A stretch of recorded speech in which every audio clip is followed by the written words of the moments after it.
saya boleh ada dan saya boleh melayani sebagai hamba Tuhan karena kemuliaan Tuhan. Halal darahnya, ya. Catat, halal darahnya.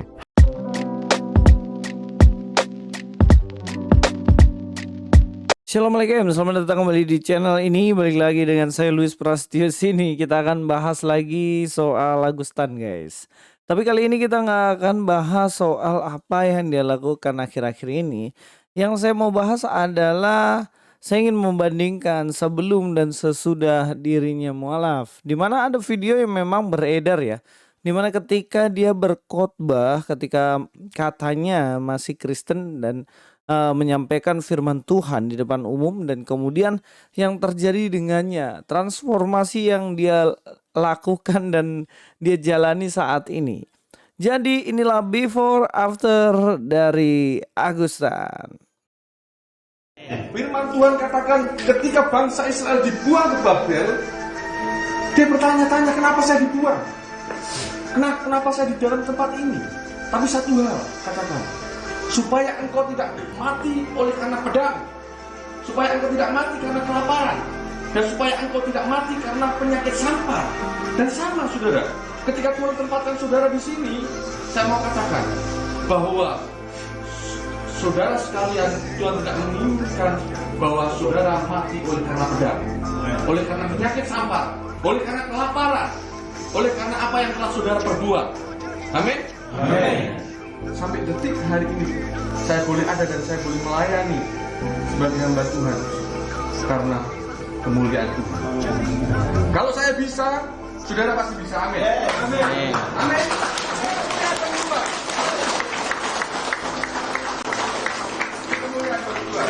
Oke, kalau kita lihat di sini bagaimana Pak Agustan ini masih seger banget ya, masih gendut, masih energik, masih semangat, masih muda. Dan dia dalam khotbahnya enak loh sebenarnya denger ya. Dia bilang dia motivasi di mana jika saya bisa, pasti Anda juga bisa. Yang mana karena Tuhan dia ada saat itu. Dan dari situ kita melihat tidak ada sama sekali kebencian dalam dirinya ketika dia menyampaikan firman Tuhan itu. Dan saya nggak tahu juga itu kapan video itu diambil. Dan kalau kita lihat ya berarti memang waktu itu masih apa yang disampaikan melalui mulutnya itu ya masih boleh lah untuk kita dengar. Karena apa yang dia katakan itu teduh gitu, enak. Tapi apa yang terjadi ketika orang ini, Agustan ini kemudian dia meninggalkan iman yang sebelumnya? Apakah perkataannya masih memotivasi, membuat orang semangat, membuat orang teduh, atau sebaliknya? Mari kita langsung aja nonton videonya. Halal darahnya, ya. Catat, halal darahnya. Halal darahnya, ya. Catat, halal darahnya. Pokoknya saya nggak mau balas, saya terlalu pusing. Saya hanya mau memperingatkan kepada Rudi Layar Teknologi, ya. Jika dalam waktu 7 hari mulai sampai saat ini, ya, Anda tidak memberi atau minta maaf ya kepada umat Islam, ya, saya menyerukan sekali lagi, jika tidak minta maaf, saya menyerukan ya, kepada seluruh mujahid yang ada, cari Rudi sampai dapat, ya. Cari Rudi sampai dapat. Kamu saja kamu nantang darah saya halal loh. Kamu saja bilang darah saya halal loh. Betul. Darah saya halal loh.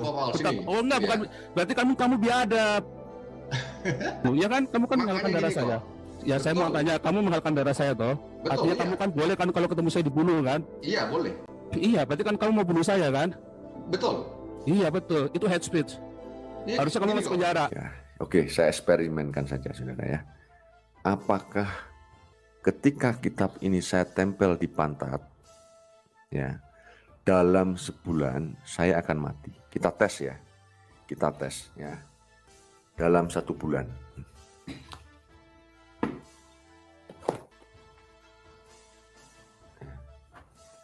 Kita lihat, apakah dalam sebulan saya akan mati? Itulah eksperimen gak jelasnya si Agustan ini. Dia melakukan itu. Nah, kita sudah lihat ya perbedaannya. Sebelumnya bagaimana dia perkataannya memotivasi, teduh, dan membuat orang pada akhirnya semakin semangat ikut Tuhan ya. Tapi setelah itu justru apa yang keluar dari mulutnya adalah sesuatu yang buruk. Seperti menghalalkan darah orang, Paul Zhang, terus Rudi layar teologi, dihalalkan gitu. Itu artinya menginginkan kematian dari seseorang.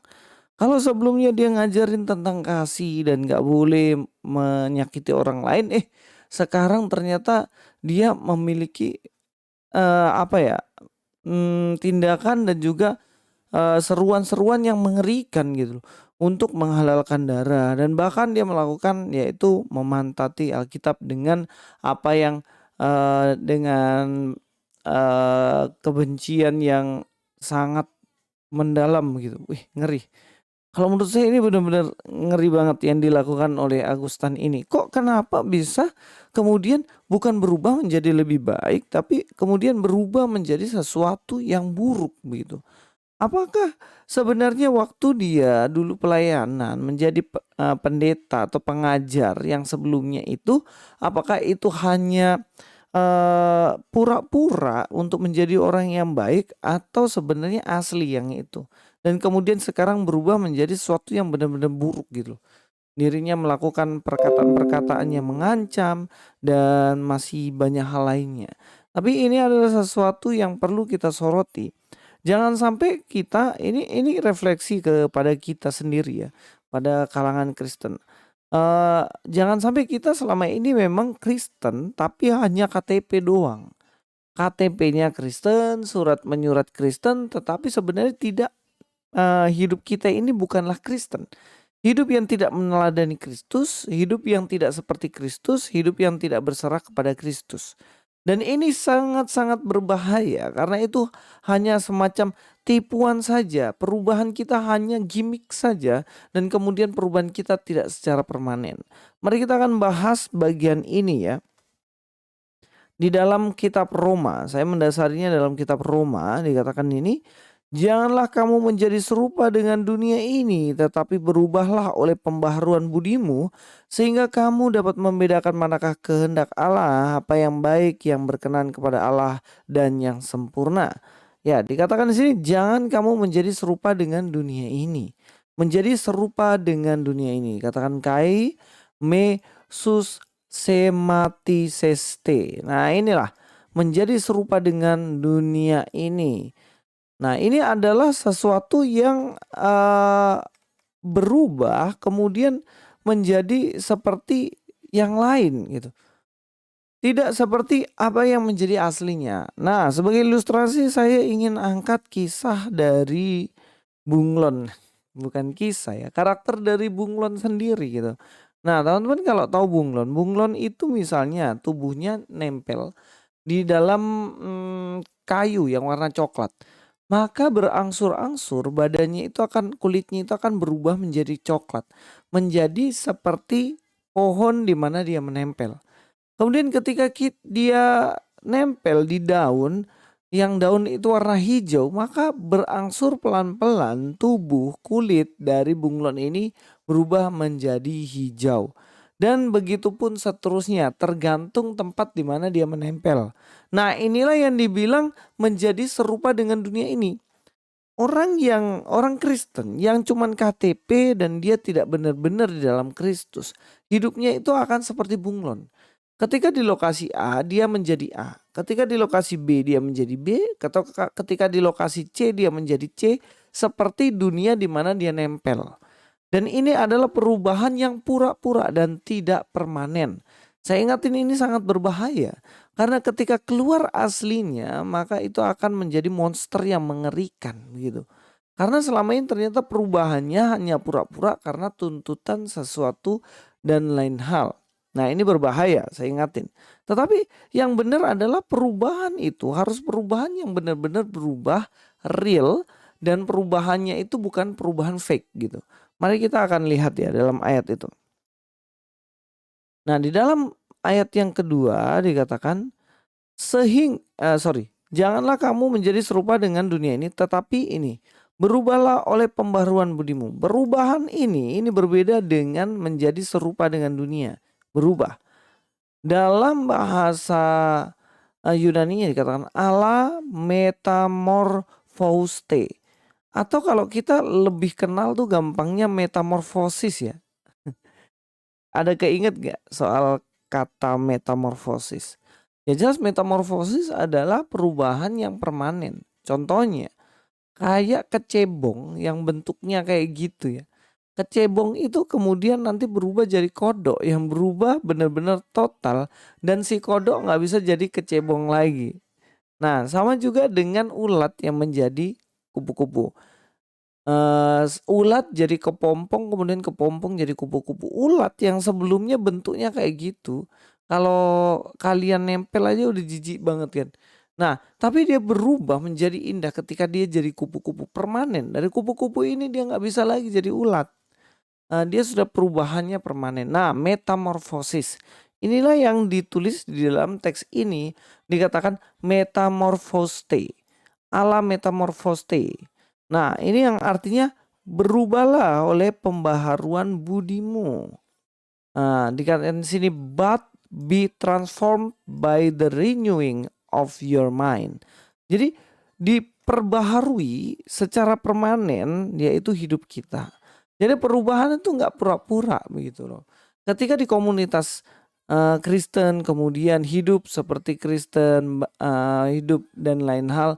Kemudian ketika di komunitas orang-orang jahat, maling contohnya, dia jadi maling juga. Ketika di komunitas yang satu adalah komunitas penjudi, kemudian dia jadi penjudi juga. Nah ini namanya berubah sesuai dengan seperti dunia ini. Tapi perubahannya permanen, transformasi yang permanen itu tidak akan seperti itu. Dia tidak akan kembali lagi, tidak ikut-ikutan konteks dunia yang ada.